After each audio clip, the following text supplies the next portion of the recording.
കുട്ടികളെ എങ്ങനെയാണ് മോൾഡ് ചെയ്തെടുക്കേണ്ടത് എന്നുകൂടി പഠിപ്പിക്കുന്ന ചില സ്റ്റോളുകൾ നമുക്കിവിടെ പ്രദർശിപ്പിച്ചിട്ടുണ്ട്. അതിൽ ക്രിയേറ്റിവിറ്റി, അതുപോലെ തന്നെ ഫാഷൻ, ട്രെൻഡ്സ്, കുട്ടികളെ മനസ്സിലാക്കുക, അതുപോലെ വർക്ക് സ്റ്റേഷൻ എന്ന് പറയുന്നത് അത് വളരെ പ്രധാനപ്പെട്ട ഒരു കാര്യമാണ്. കാരണം കുട്ടിക്കാലത്ത് നമ്മൾ നാട്ടുപുറത്തൊക്കെ പറയാറുണ്ട് കുട്ടികളെ ജോലി ചെയ്യിപ്പിക്കുന്നതിനെക്കുറിച്ച്.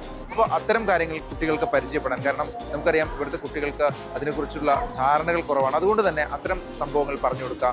അതുപോലെ തന്നെ വർക്ക്ഷോപ്പിൻ്റെ ഭാഗമായിട്ട് ഫാഷൻ, ട്രെൻഡ്സ്, അതുപോലെ കുട്ടികളുടെ ബ്രെയിൻ സ്റ്റോമിങ് അതെങ്ങനെയൊക്കെ നടക്കാൻ പറ്റും, ബ്രെയിൻ സ്റ്റോമിങ് എങ്ങനെയൊക്കെ നടത്താൻ പറ്റും എന്നതിനെക്കുറിച്ചുള്ള ഒരു കൃത്യമായ സംഭവങ്ങൾ ഇതൊക്കെയാണ് ഇതിൻ്റെ അകത്ത് വരുമ്പോൾ. ഒരുപക്ഷെ നമ്മളിവിടെ കാണുന്നത് കുട്ടികളെ കൂട്ടി ഇവിടെ വരുമ്പോൾ അവർക്ക് എക്സ്പീരിയൻസ് ചെയ്യാൻ പറ്റുന്നത് നമ്മൾ വിചാരിക്കുന്നതിനും അപ്പുറത്തായിരിക്കും. അതാണ് ഈ ഒരു ബുക്ക് ഫെയറിനെയും വേറിട്ട് നിർത്തുന്നത്.